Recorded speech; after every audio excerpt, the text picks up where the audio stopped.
तो नमस्कार, स्वागत है दोस्तों आप सभी लोगों का एक और नए वीडियो लेक्चर में। इस वीडियो में हम बात करेंगे डायरेक्ट इनडायरेक्ट के बारे में, जिसमें मैंने आपको सारे जो कि बेसिक रूल थे वो मैंने आपके क्लियर करा दिए हैं और आपको अच्छी तरीके से समझ में आए होंगे। ठीक है, तो अब हम बात करते हैं कि असर्टिव सेंटेंसेस को किस प्रकार से बनाते हैं। ठीक है, असर्टिव सेंटेंसेस को बनाना मैं बता भी चुका हूँ किस प्रकार से बनाते हैं, और मैंने जो पिछली वीडियो बनाई थी उसमें तो मैंने 20 मिनट्स के विद इन 20 मिनट्स जैसे कहते हैं, यानी 20 मिनट्स के भीतर मैंने आपको पूरी तरीके से डायरेक्ट इनडायरेक्ट किस तरीके का आपको मिल सकता है, कैसे करके क्या करते हैं, किस सेंटेंस में क्या होता है, ये सारी चीज़ें एक्सप्लेन की थी। तो आज हम बिल्कुल शुरू से चलने वाले हैं। मैंने आपको एक्सेप्शंस पहले ही बता दिए हैं। तो आज हम बात करेंगे, देखिए एक एक सेंटेंसेस को लेके चलेंगे और 7 दिन में, देखिए 5 सेंटेंसेस है तो जाहिर सी बात है 5 दिन में ये ख़त्म हो जाएगा डायरेक्ट इनडायरेक्ट का टॉपिक आपका। तो चलिए शुरू करते हैं। आज का पहला टेंस हमारा सेंटेंस, ठीक है, जो कि है हमारा असर्टिव। असर्टिव सेंटेंस, ठीक है, इसकी बात करते हैं। अब असर्टिव सेंटेंस के बारे में जब मैं आपको कल फास्ट तरीके से बता रहा था इसको, तब मैंने आपको बताया था कि असर्टिव सेंटेंस क्या होते हैं। तो इनको मुझे ज़्यादा एक्सप्लेन करने की आवश्यकता नहीं होगी आज, लेकिन फिर भी मैं बता दूं दोस्तों, असर्टिव का मतलब होता है साधारण। इसका मतलब होता है क्या? साधारण। और सेंटेंस का मतलब होता है दोस्तों वाक्य। तो असर्टिव सेंटेंस कैसे होते हैं? साधारण वाक्य होते हैं। अब ये साधारण वाक्य किस प्रकार के होते हैं दोस्तों? देखिए थ्योरी लिखाना ज़्यादा जरूरी नहीं होता है, बस आप समझ जाओ बात को, उतना रहता है। ठीक है, तो कल की वीडियो में तो बहुत ज़्यादा फास्ट बताया था, लेकिन आज बहुत ही आराम से बताने वाले हैं, क्योंकि हमें केवल एक ही सेंटेंस को बताना है आज। ठीक है, तो साधारण वाक्य ये क्या होते हैं? तो इनमें देखिए दोस्तों कुछ नहीं होता है, नॉर्मल स्टेटमेंट होती है। इनमें नॉर्मल स्टेटमेंट होती है। नॉर्मल स्टेटमेंट होती है। जैसे जैसे मान लो मैं आपसे बोल रहा हूँ, जैसे मैंने कहा आइस इज वेरी कोल्ड, तो मैंने कहा कि बर्फ़ बहुत ठंडी है।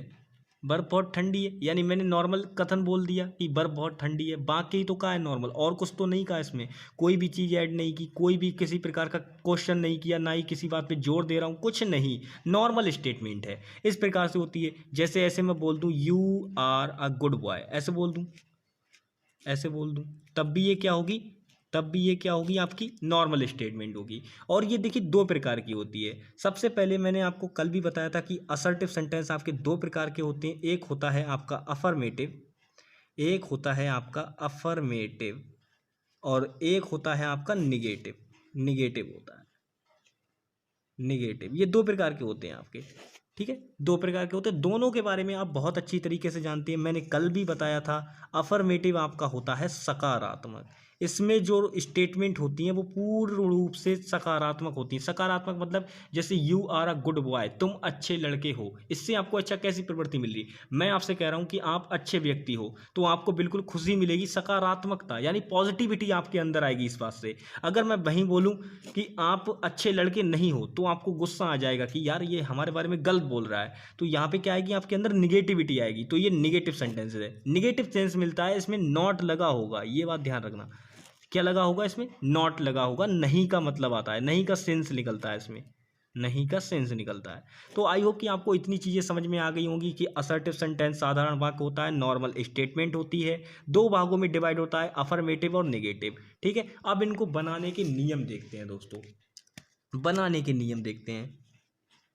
बनाने के नियम, बनाने के नियम दोस्तों, बनाने के नियम से पहले, सबसे पहले अगर मैं एक्सप्लेन करना चाहूँ तो मैं आपको बताता हूँ कि जो आपके जो असर्टिव सेंटेंस होते हैं, इनकी जो फॉर्म होती है वो किस प्रकार की होती है, यानी कि इनका जो रूप होता है वो आपको पता होना चाहिए। तो देखिए इसमें होता क्या है, सब्जेक्ट होगी, वर्ब होगी, प्लस आपका ऑब्जेक्ट होगा। ये तीन चीज़ें होती हैं इसमें। ठीक है, अब ये तो मैंने बता दी किसकी फॉर्म? असर्टिव की फॉर्म। अगर आप बोलो कि अफर्मेटिव और नेगेटिव फॉर्म में क्या डिफरेंस होगा, तो दोस्तों यही वाली फॉर्म अफर्मेटिव के लिए अप्लाई होती है। सेम फॉर्म, यही फॉर्म किसके लिए अप्लाई होती है? अफर्मेटिव के लिए अप्लाई होती है। लेकिन दोस्तों जब हम नेगेटिव की बात करते हैं तो subject plus, subject plus not लग जाता है, ठीक है, नॉट लग जाएगा, प्लस क्या होगा, वर्ब की वर्ब आएगी आपकी जो भी है, और आपका ऑब्जेक्ट हो जाएगा, ठीक है। अगर हेल्पिंग वर्ब की यूज जरूरत पड़ेगी तो हम हेल्पिंग वर्ब भी लगा लेंगे, ठीक है, लेकिन अभी नहीं है तो नहीं लगाएंगे। ये इस प्रकार से इतना होता है। तो देखिए ये आपकी अफर्मेटिव फॉर्म हो गई, ये नेगेटिव फॉर्म हो गई। अब हमें चेंज कैसे करना होगा ये देखना बहुत आवश्यक है, यही मेन काम है। तो सबसे पहले दोस्तों अफर्मेटिव सेंटेंस में मेन काम क्या होता है, आपको सबसे पहले सब्जेक्ट लिखना होगा, फिर आपको वर्ब लिखनी होगी, फिर आपको ऑब्जेक्ट लिखना होगा। उसी प्रकार जब आप नेगेटिव बना रहे होंगे तो आपको सब्जेक्ट लिखना होगा, फिर नॉट लिखना होगा, फिर वर्ब लिखनी होगी और फिर ऑब्जेक्ट लिखना होगा। बस इतनी चीज़ें ध्यान रख लो, असर्टिव सेंटेंस का कभी आप गड़बड़ नहीं करोगे। और ध्यान रखना, चाहे भले ही किसी भी फील्ड का हो, किसी भी सेंटेंसेस का क्यों ना हो, उसका असर्टिव में हमें बदलना ही पड़ता है, उसको असर्टिव में चेंज करना पड़ता ही है ज़्यादातर को। बाद में जब हम रूल अप्लाई कर देते हैं तो हमें लिखा हुआ आता है एक रूल, कि शेष नियम असर्टिव की भांति अप्लाई होते हैं। तो असर्टिव का चेंज मेन होता है, इसको बहुत अच्छी तरीके से समझ लीजिएगा। अब देखिए, अब बात करते हैं इनडायरेक्ट बनाने के नियम। इनडायरेक्ट, डायरेक्ट से इनडायरेक्ट बनाने के नियम क्या हैं, इनडायरेक्ट बनाने के नियम की बात करते हैं। इनडायरेक्ट बनाने के नियम, इनकी बात करते हैं। तो इनडायरेक्ट बनाने का नियम क्या है, सबसे पहला नियम अगर दोस्तों मैं बताऊं, कि जब आपकी जो रिपोर्टिंग वर्ब होगी वो किस में हो, पास्ट में हो, पास्ट में हो, तो हम करते क्या हैं, रिपोर्टेड स्पीच के टेंस को बदलते हैं, किसके अनुसार, सीधी बात है, रिपोर्टेड स्पीच के टेंस बदलने के जो भी रूल हैं मैं सारे के सारे पीछे बता चुका हूं, तो उनसे मुझे कोई मतलब नहीं है खास, आप अपने आप देख लीजिएगा। लेकिन फिर भी मैं बता दूं, जो इसकी जो रिपोर्टिंग वर्ब होती है असर्टिव सेंटेंसेस के लिए, जो रिपोर्टिंग वर्ब सैड होती है, इसको हम कर देते हैं टोल्ड। ये बात याद रखना, सबसे मेन बात है ये, सैड को क्या कर देते हैं, टोल्ड कर देते हैं। और ऐसा कब होगा, जब टू के साथ में कोई भी ऑब्जेक्ट लग रखा होगा, तब ये चेंज किया जाता है असर्टिव के लिए, ठीक है। मतलब कोई ना कोई ऑब्जेक्ट इस वर्ब के साथ, रिपोर्टिंग वर्ब के साथ कोई भी ऑब्जेक्ट लगा होगा, तभी आप टू करेंगे, अन्यथा आप टू नहीं कर सकते, अन्यथा आपको सैड ही रखना होगा, ठीक है। ये तो हो गई पहली बात। अब दूसरी बात करते हैं। दूसरी बात दोस्तों, फिर हम यूज करेंगे कंजंक्शन डेट का, डेट कंजंक्शन का उपयोग करेंगे। कंजंक्शन, ये डेट आप कंजंक्शन का इस्तेमाल करेंगे, ठीक है, डेट कंजंक्शन का प्रयोग, डेट कंजंक्शन का प्रयोग। ये दो दो रूल आपको पता है तो समझ लीजिए, बाकी काम आओ। फिर क्या करेंगे, टेंस संबंधी परिवर्तन नियम अप्लाई करेंगे, टेंस संबंधी नियम, जो कि मैं ऑलरेडी लिखा चुका हूं, ठीक है, टेंस संबंधी नियम। बस इन तीन नियमों को याद रखो और असर्टिव सेंटेंस में आप कभी गड़बड़ नहीं करोगे। अब मैं 5 सेंटेंस बना के दिखाऊंगा, और पांचों के पांचों ऐसे बनाएंगे ना कि आपको बिल्कुल दिक्कत नहीं आएगी, आप देखते ही बता दोगे कि हाँ, जैसे ही आपको कहीं पे भी असर्टिव सेंटेंस मिलेगा आप बहुत आराम से उसको बना दोगे। इस प्रकार से 5 सेंटेंस लेने वाले हैं, वो भी केवल इन 3 रूल्स को फॉलो करके। सबसे पहले सेड का टोल्ड कर देना है, डेट कंजंक्शन का इस्तेमाल करना है, और टेंस संबंधी नियम अप्लाई करने हैं। बस ये 3 रूल याद कर लो। चलिए अब बढ़ते हैं, अपने सेंटेंसेस लेते हैं बढ़िया बढ़िया। सबसे पहला सेंटेंस लेते हैं हम, मैंने लिया, he said Ram went to school, Ram went to school. अब दोस्तों यहां पे चलो, मैंने मान लिया मुझे ग्रामर नहीं आती, ठीक है, ग्रामर नहीं आती मतलब मुझे ट्रांसलेशन नहीं आती, मेरी ट्रांसलेशन बहुत वीक है, तो मैं यहाँ पे क्या करूँगा। अभी देखिए, ट्रांसलेशन अगर हार्ड होगी तो मैं क्या करूँगा, ही सैड, उसने कहा Ram went to school, Ram school गया, ठीक है, ये ऐसे करके। तो मैं यहाँ पे मेरी इंग्लिश ट्रांसलेशन ठीक थी तो मैंने ट्रांसलेट कर लिया। लेकिन जब मान लीजिए आपकी ट्रांसलेशन थोड़ी वीक है तो आप यहाँ पे क्या करोगे, तो आपको देखिए, आपकी ग्रामर हार्ड है पर ट्रांसलेशन आपकी उतनी हार्ड नहीं है। जैसे बोलते हैं बोके पावर जो बोलते होते हैं ना, वो आपकी ज़्यादा थोड़ी इंक्रीज नहीं है, उतनी ज़्यादा हार्ड नहीं है। तो आपको उसके लिए क्या करना होगा, तो आप क्या करोगे, देखिए ही सैड, आप ये इतना भाग क्या है, अब मैं बिल्कुल डायरेक्ट इसका बनाता हूँ, इनडायरेक्ट में किस प्रकार से बनेगा। ये इतना भाग क्या कहलाएगा, इतना भाग आप बोलोगे ये आपका हो गया रिपोर्टिंग वर्ब। ये तो सारी बातें मैंने पहले बता दी और जानते भी होगे कि ये क्या है, आपका रिपोर्टिंग वर्ब। ये इतना एरिया रिपोर्टिंग वर्ब है, और इतना एरिया क्या है, ये आपका, ये आपकी रिपोर्टेड स्पीच है, रिपोर्टेड स्पीच, रिपोर्टेड स्पीच। अब इसकी जरा फॉर्म देखो रिपोर्टेड स्पीच की। अभी रिपोर्टिंग वर्ब को छोड़ो, अब रिपोर्टेड स्पीच की फॉर्म देख लो पहले। रिपोर्टेड स्पीच की अगर फॉर्म देखोगे तो राम आपका सब्जेक्ट मिल जाता है, बेंट आपकी वर्ब मिल जाती है, और टू करके आपका ऑब्जेक्ट जुड़ा हुआ है, यानी सब्जेक्ट वर्ब ऑब्जेक्ट। बताओ भैया किसकी फॉर्म है? दिमाग में सोचो, फॉर्म बताओ मुझे किसकी है ये। मैंने पीछे ही बताया है अभी, ये आपकी subject plus verb plus object, ये आपकी किसकी फॉर्म होती है? असर्टिव सेंटेंस की फॉर्म होती है, वो भी अफर्मेटिव पार्ट के लिए। ठीक है, तो बस सिंपल। अब करना क्या है, इतना हमने पहचान लिया कि भैया रिपोर्टेड स्पीच हमारी कौन से टेंस में है। टेंस हम पहचान लेंगे क्योंकि ये बेंट लगा है, वर्ब की सेकंड फॉर्म है, तो सीधी बात है पास्ट इंडेफिनिट टेंस की बात हो रही है। अब आप बोलोगे कि ये कैसे याद कर रखें कि भैया कौन से टेंस है, तो ये तो आपको याद करने होंगे, मेन इंपॉर्टेंट चीज़ यही है। ठीक है, तो सबसे पहले हम बात करते हैं, मैंने यहाँ पे बता दिया, टेंस भी बता दिया, सेंटेंस भी मैंने पता कर लिया, सब्जेक्ट वर्ब ऑब्जेक्ट देखकर इनका सीक्वेंस पता करके मैंने पता कर लिया कि यहाँ पे कौन सा सेंटेंस है। तो यहाँ पे असर्टिव सेंटेंस है, असर्टिव सेंटेंस का अफर्मेटिव पार्ट है। अब इसको हम बनाएंगे कैसे? सिंपल बनाना इसका देख लो। तो देखिए सबसे पहले ही, क्योंकि यहाँ पे टू करके कोई भी ऑब्जेक्ट नहीं लगाया गया है रिपोर्टिंग वर्ब के साथ, तो सैड ऐसा ही रहेगा। ठीक है, फिर डेट कंजंक्शन हम लगाएंगे। डेट कंजंक्शन के बाद देखिए राम यहाँ पे थर्ड पर्सन प्रोनाउन है, और थर्ड पर्सन प्रोनाउन आपका नॉट चेंज रहता है, जिसके लिए ट्रिक होती है 123/सन। इसका यूज़ मैं ऑलरेडी बहुत अच्छी तरीके से बता चुका हूँ, तो पिछली वीडियो देखो और अच्छे से समझ जाओ कि क्या है। ठीक है, तो राम का राम ही रहेगा, यहाँ पे कोई चेंज नहीं आएगा। बेंट है दोस्तों, अब यहाँ पे है ये पास्ट इंडेफिनिट, और रूल के अकॉर्डिंग जब हम टेंस संबंधी नियम यहाँ पे अप्लाई करेंगे, तो टेंस संबंधी जो कि हमारा लास्ट नियम होता है, उसके अनुसार राम का क्या हो जाएगा भैया? ये पास्ट इंडेफिनिट है, ये किस में बदल जाएगा? आपका पास्ट परफेक्ट में, यानी कि आपका ये हो जाएगा हैड गॉन टू स्कूल। ठीक है, ये आपका हो जाएगा इनडायरेक्ट नरेशन में इसका चेंज। बस इतना है, ये आपका पहला हो गया, ये आपका पहला चेंज हो गया। अब इसी प्रकार से देखिए दूसरा देखते हैं, इसी प्रकार से हम देखते हैं दूसरा वाक्य। दूसरा वाक्य इसमें देखिए क्या है? I said to her you cook food.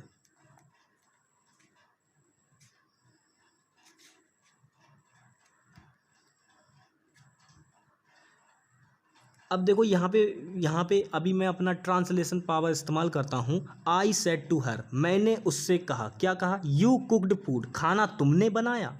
मैंने तुमसे कहा, मतलब मैं यहाँ पे कह रहा है, इस वाक्य का जो हिंदी अर्थ है वही बता रहा हूँ मैं। इस वाक्य का हिंदी अर्थ है आई सेड टू हर, मैंने उससे कहा, क्या कहा? यू कुक्ड फूड, तुमने खाना बनाया, ये मैंने कहा है।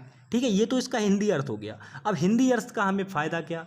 कुछ पता नहीं चल रहा है, कैसे चेंज करें इसको? सबसे पहले देखो रिपोर्टिंग वर्ब सैड है। अब भैया नियमों में पहुंच जाओ, क्योंकि जब सैड है तो बदलाव होंगे, सैड है तो बदलाव होंगे। बदलाव करने से पहले रिपोर्टिंग वर्ब को देखो, ये क्या है भैया? तो रिपोर्टिंग वर्ब में आप सबसे पहले देखोगे सेंटेंस देख के फिर आप पता करोगे कि उसमें टेंस कौन सा है। सबसे पहले सेंटेंस देखो जरा, इसमें कौन सा है? आप बोलोगे यहाँ पे सब्जेक्ट आपका यू है, कुक्ड आपकी वर्ब है, और फूड आपका क्या है? ऑब्जेक्ट है। यानी सब्जेक्ट वर्ब ऑब्जेक्ट तीनों चीज़ें मिल गई, यानी ये क्या हो गया? आपका असर्टिव हो गया। जब असर्टिव हो गया तो सिंपल इसको अप्लाई कर दो, बात खत्म। असर्टिव हो गया तो अब देखिए ये आई है और ये सेट टू के साथ है, यानी कि टोल्ड हो जाएगा, सीधी बात। और ये हर लगेगा यहाँ पे, डेट कंजंक्शन का इस्तेमाल करेंगे, कॉमा इन्वर्टेड कॉमा हटा के। ये छोटी छोटी बातें ये पता होंगी आपको। अब देखिए यू आपका होता है दोस्तों सेकंड पर्सन प्रोनाउन, जो कि चेंज होता है अकॉर्डिंग टू ऑब्जेक्ट, यानी हर के हिसाब से चेंज होगा। तो यू देखिए, अब यहाँ पे क्या गड़बड़ करते हैं, अब ये हर है, अब मैं यहाँ पे सी लिख दूंगा तो आप पूछोगे कि यार ये सी आया तो आया क्यों? ऐसा रीज़न बताओ इसका। तो रीज़न ये है, ये सी इसलिए आया है। एक मुझे ये बात बताओ, ये जो हर है ये क्या है? तो मैं दोस्तों बताना चाहूँगा, ये जो हर है ये सी का सी का ऑब्जेक्टिव केस है। कौन सा केस है? ऑब्जेक्टिव केस है। सी का ऑब्जेक्टिव केस है।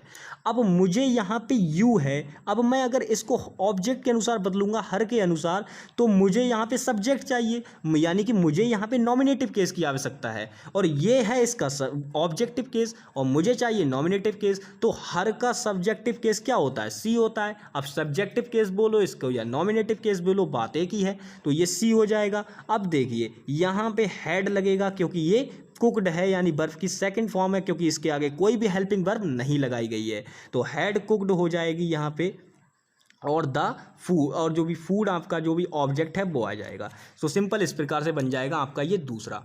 अब देखिए इसके बाद हम बात करते हैं तीसरे की। तीसरा सेंटेंस इसी के बाद ये है आपका, I said Ram will go to market. Go to market. अब कभी कभार ये इतने छोटे छोटे वाक्य में भी आप कंफ्यूज आ जाते हो कि इसमें क्या करना है। अब देखो सबसे पहले मैंने बोला रिपोर्टिंग वर्ब को देखो, रिपोर्टिंग वर्ब सैड है, यानी कि चेंजेस होंगे। चेंजेस के लिए रिपोर्टेड स्पीच में आओ कूद के तुरंत, और रिपोर्टेड स्पीच को आइडेंटिफाई करो कि इसमें क्या क्या चीज़ें दे रखी हैं। राम अलग करो, बिल हेल्पिंग वर्ब है, गो आपकी मेन वर्ब है, टू लगा के आपका ये जो भी इतना पार्ट है ऑब्जेक्ट है, यानी कि सब्जेक्ट मिला, हेल्पिंग वर्ब मिली, मेन वर्ब मिली, एम बी से लोड डिनोट कर देता हूँ इसको मैं, और आपको ऑब्जेक्ट मिला। अरे हेल्पिंग वर्ब मिल रही है तो क्या हुआ, ये तीन चीज़ें तो कॉमन है ना, सब्जेक्ट मिला, वर्ब मिला, ऑब्जेक्ट मिली, यानी ये क्या हो गया? असर्टिव सेंटेंस हो गया, बस सिंपल। अब अप्लाई कर दो, ये हो जाएगा आई, ये हो जाएगा आपका सैड, क्योंकि कोई भी ऑब्जेक्ट नहीं है, डेट कंजंक्शन लगाएंगे, उसके बाद कॉमा, इन्वर्टेड कॉमा हटा के दोस्तों।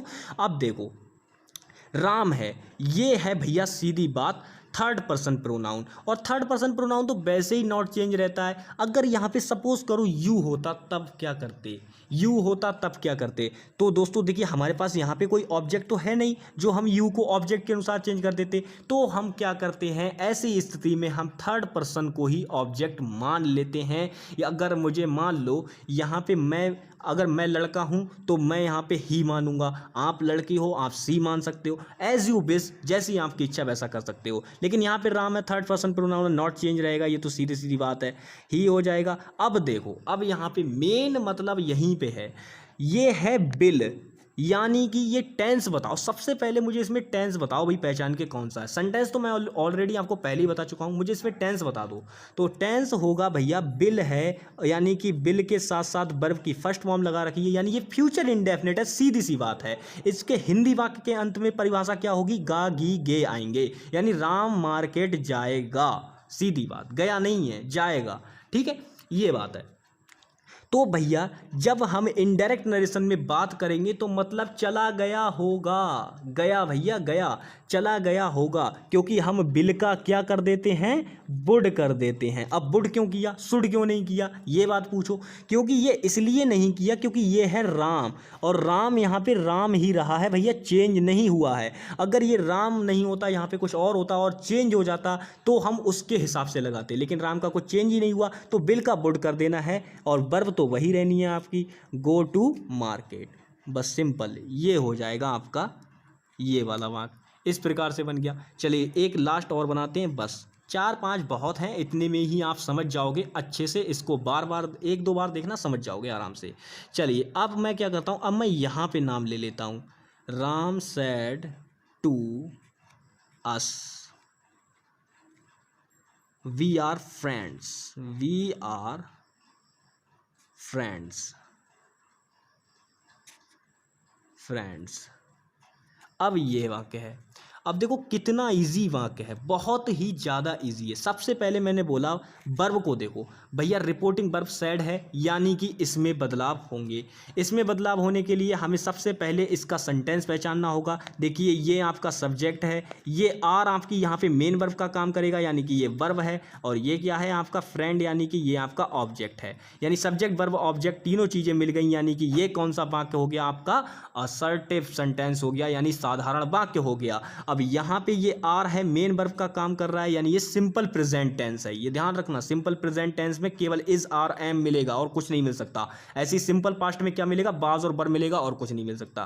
ठीक है, इस प्रकार से होता है सिंपल। अभी देखिए, अभी ये सिंपल प्रेजेंट है तो सिंपल पास्ट में ही चेंज होगा। अभी देखना कैसे होता है, बिल्कुल ध्यान से देखो। सबसे पहले देखो यहाँ पे राम, अब मैंने बोला ये सर्व सब्जेक्ट है आपका, यहाँ पे ऑब्जेक्ट वर्ब है, यहाँ पे ऑब्जेक्ट है। अब इसको चेंज करने के लिए सबसे पहले यहाँ पे राम, ठीक है, सेड टू का टोल्ड हो जाएगा, यानी टोल्ड अस, डेट लगाओगे। उसके बाद बी है, यानी आई बी, फर्स्ट पर्सन है, राम के हिसाब से चेंज होगा, राम है यहाँ पे। तो यहाँ पे सीधी बात है, आप यहाँ पे क्या करोगे, बी का और राम के हिसाब से चेंज करोगे तो ये हो जाएगा आपका ही, क्योंकि राम क्या है यहाँ पे एक नॉमिनेटिव केस है और वो भी सब्जेक्टिव। ठीक है, सब्जेक्ट है एक, तो सब्जेक्ट के लिए यहाँ पे हमें सब्जेक्टिव केस की आवश्यकता थी। तो राम क्या है, लड़का है, लड़के के लिए हम क्या इस्तेमाल करेंगे, ही का यूज़ करेंगे, सिंपल है। और यहाँ पे क्या हो जाएगा, वॉज का इस्तेमाल हो जाएगा और फ्रेंड हो जाएगा, फ्रेंड्स हो जाएगा। ठीक है, ही वॉज फ्रेंड, इस प्रकार से। ठीक है, इस प्रकार से हो जाएगा। और बस सिंपल, यहाँ पे क्या है, हमने ही क्यों चेंज किया, ये राम यहाँ पे लड़का था, इसीलिए राम की जगह पे क्या आ गया, यहाँ पे ही आ जाएगा। आर का वाज कैसे हुआ, क्योंकि ही के साथ बर का इस्तेमाल नहीं कर सकते, क्योंकि ही क्या है, सिंगुलर नंबर है, सिंगुलर नंबर के साथ हमेशा किसका इस्तेमाल करते हैं, वॉज का इस्तेमाल करते हैं। ठीक है दोस्तों, तो ये थे असर्टिव सेंटेंसेस को बनाने के नियम, और नियम के साथ साथ आपको कुछ सेंटेंसेस भी बताए गए, जिससे आपको अच्छी तरीके से क्लियर हो गया होगा कि कैसे करके हम इसको बनाते हैं सिंपल। ठीक है, तो नेक्स्ट वीडियो में इंट्रोगेटिव सेंटेंसेस की बात करेंगे, और फिर उससे अगली में ऑप्टेटिव, फिर आपके इंपरेटिव, फिर एक्सक्लेमेटरी, और फिर बात खत्म। ठीक है, तो चलिए मिलेंगे नेक्स्ट वीडियो में, तब तक के लिए bye bye, take care and जय हिंद दोस्तों।